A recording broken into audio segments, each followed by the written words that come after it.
ರಾಜ್ಯದ ಎಲ್ಲಾ ಜಿಲ್ಲೆಗಳಲ್ಲೂ ಕೂಡ ಈ ಗೋಜಲು ನಿರ್ಮಾಣವಾಗಿದೆ. ಹಾಗಾದ್ರೆ ಯಾವ್ಯಾವ ಜಿಲ್ಲೆಯಲ್ಲಿ ಏನೇನಾಗಿದೆ ಅನ್ನೋದರ ಮಾಹಿತಿಯನ್ನು ನಾವು ನಿಮ್ಮ ಮುಂದೆ ಇಡ್ತಾ ಇರುವಂತದ್ದು. ಹಾವೇರಿಯಲ್ಲಿ 6429 ಬಿಪಿಎಲ್ ಕಾರ್ಡ್ ರದ್ದಾಗಿದೆ. ರೇಷನ್ ಕಾರ್ಡ್ ರದ್ದಾದ ಕುಟುಂಬದ ಸದಸ್ಯರು ಕಂಗಾಲಾಗಿಬಿಟ್ಟಿದ್ದಾರೆ. ಹಾವೇರಿಯ ದೇವಿಹೊಸೂರು ಗ್ರಾಮದ ಕೀರ್ತಿ ವಿಠಲ್ ದಾಮೋದರ್ ಅವರ ಕುಟುಂಬ ಕಂಗಾಲಾಗಿರುವಂಥದ್ದು. 2 ತಿಂಗಳ ಹಿಂದೆ ರದ್ದಾಗಿರುವಂತಹ ಬಿಪಿಎಲ್ ಕಾರ್ಡು ಕಚೇರಿಯಿಂದ ಕಚೇರಿಗೆ ಅಲದು ಸಾಕಾಗಿಬಿಟ್ಟಿದೆ. ಗೃಹಲಕ್ಷ್ಮಿ ರೇಷನ್ ಪಡೆದ ಹಣ ಸಹ ಸಿಗ್ತಾ ಇಲ್ಲ ಅಂಥೇಳಿ ಪರದಾಟವನ್ನು ನಡೆಸಿದ್ದಾರೆ.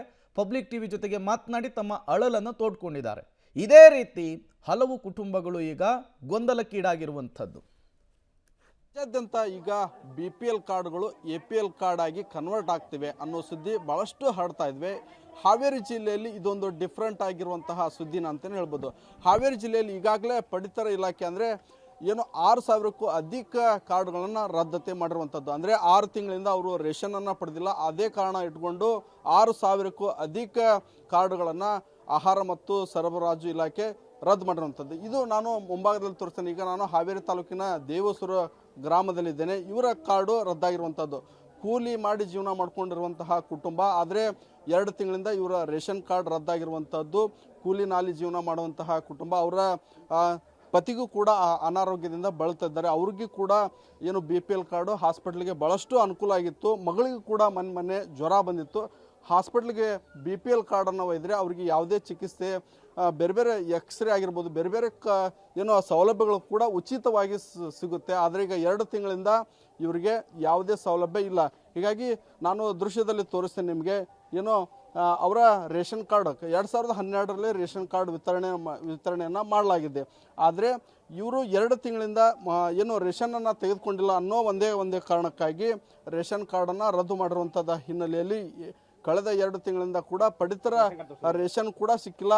ಆಮೇಲೆ ತದನಂತರ ರೇಷನ್ ಕಾರ್ಡನ್ನು ಇವರು ಹೋಗಿ ತೆಗಲಿಕ್ಕೆ ಹೋದಾಗ ಪ್ರತಿ ತಿಂಗಳು ಕೂಡ ಇವರು ರೇಷನ್ ತೆಗೆದುಕೊಂಡಂತಹ ದಾಖಲಾತಿ ಕೂಡ ಇಲ್ಲಿ ಲಭ್ಯವಾಗಿರುವಂಥದ್ದು. ಅಂದರೆ ಯಾವುದೇ ತಿಂಗಳು ಕೂಡ ಇವರು ಮಿಸ್ ಮಾಡದೆ ರೇಷನನ್ನು ಪಡೆದರೂ ಕೂಡ ರೇಷನ್ ಏನೋ ಪಡಿತರ ಚೀಟಿ ರದ್ದಾಗಿರುವಂಥದ್ದು. ನಮ್ಮ ಜೊತೆಗೆ ಅವರೇ ಇದ್ದಾರೆ, ಅವ್ರನ್ನ ಮಾತಾಡ್ಸೋಣ. ಅಮ್ಮ, ಯಾವ ಕಾರಣಕ್ಕೆ ರೇಷನ್ ಕಾರ್ಡ್ ರದ್ದು ಮಾಡಿದ್ದಾನೆ, ಏನಂತ ಹೇಳಿದ್ದಾರೆ ನಿಮಗೆ? ಅವರು ರೇಷನ್ ತೊಗೊಳಕ್ಕೆ ಹೋದ್ರಿ, ನೀವು ತಿಂಗಳ ತೊಗೊಂಡಿಲ್ಲ ಅಂತ ಹೇಳಿದ್ರು. ಹಾಗಾಗಿ ನಾವು ತಿಂಗಳ ತೊಗೊಂಡಿದ್ದೀವಿ ಅಂತೇಳಿ ಪೇಪರ್ ತೋರಿಸಿದ್ರು. ಇಲ್ಲ, ನೀವು ತಿಂಗಳ ತೊಗೊಂಡಿಲ್ಲ, ಹಾಗಾಗಿ ರೇಷನ್ ಕಾರ್ಡ್ ಬಂದಾಗಿದೆ ಅಂತ ಹೇಳಿ ವಾಪಸ್ ಕಳಿಸಿದ್ರು. ಬಿಪಿಎಲ್ ಕಾರ್ಡ್ ನಿಮ್ಗೆ ಯಾವ್ದಕ್ಕೆ ಯೂಸ್ ಆಗ್ತಿತ್ತು? ಆಸ್ಪತ್ರೆಗೆ, ಮಗಳಿಗೆ ಆಸ್ಪತ್ರೆಗೆ ಹೋಗಿದ್ವಿ. ಆಸ್ಪತ್ರೆಗೆ ಅನುಕೂಲ ಆಗಿತ್ತು. ನನ್ನ ಗಂಡನಿಗೆ ಆರಾಮಿಲ್ಲ, ಅವರು ಮಾನಸಿಕ ತಜ್ಞದವರು, ಅವ್ರಿಗೂ ದವಾಖಾನೆ ಬೇಕಾಗಿತ್ತು, ಅದಕ್ಕೂ ಬಂದಾಗಿದೆ ಅಂತ ಹೇಳಿ ಕಳಿಸಿದ್ರು. ಈಗೆಲ್ಲ ಕಚೇರಿ ಎಲ್ಲ ಅಲ್ಲಿ ಆಗುತ್ತೆ. ಹೋಗಿದ್ದೀವಿ ನಾವು ದವಾಖಾನಿಗೆ ಹೋಗಿದ್ವಿ. ತಾಲೂಕು ಕಚೇರಿ ಹೋಗಿ ಕೇಳಿ ಬಂದ್ರೆ ಇಲ್ಲ, ಚಾಲು ಆಗತ್ತೆ ಅಂತಾರೆ. ಅವ್ರು 3 ತಿಂಗಳ ಆತ ಬಂದಾಗಿ ನಮ್ಗೆ ಯಾವುದೋ ಅನುಕೂಲನೇ ಇಲ್ಲ, ಬಂದಾಗ್ಬಿಟ್ಟಿದೆ ರೇಷನ್ ಕಾರ್ಡ್. ಏನೇನು ಸೌಲಭ್ಯ ಬರ್ತಿತ್ತಮ್ಮ ನಿಮ್ಗೆ? ನಮ್ಗೆ ರೇಷನಿಂದ ದುಡ್ಡು ರೇಷನ್ ಬರುತ್ತಿತ್ತು, ಗೃಹಲಕ್ಷ್ಮಿ ದುಡ್ಡು ಬರುತ್ತಿತ್ತು, ಎಲ್ಲ ಅನುಕೂಲ ಇತ್ತು. ಈಗೆಲ್ಲ ಬಂದಾಗ್ಬಿಟ್ಟಿದೆ ರೀ. ಈಗ ರೇಷನ್ ಕಾರ್ಡಿಂದ ಎಲ್ಲ ದುಡ್ಡು ಬಂದಿದೆ. ರೇಷನ್ ಕೊಡ್ತಾ ಇಲ್ಲ, ಅವಾಗಿಂದ ಬಂದಾಗ್ಬಿಟ್ಟಿದೆ ರೀ ಎಲ್ಲ. ಏನ್ ಕೆಲಸ ಮಾಡ್ತೀರಮ್ಮ? ಟೈಲರಿಂಗ್ ಕೆಲಸ ಮಾಡ್ತಾ ಇದ್ರಿ, ಕೂಲಿ.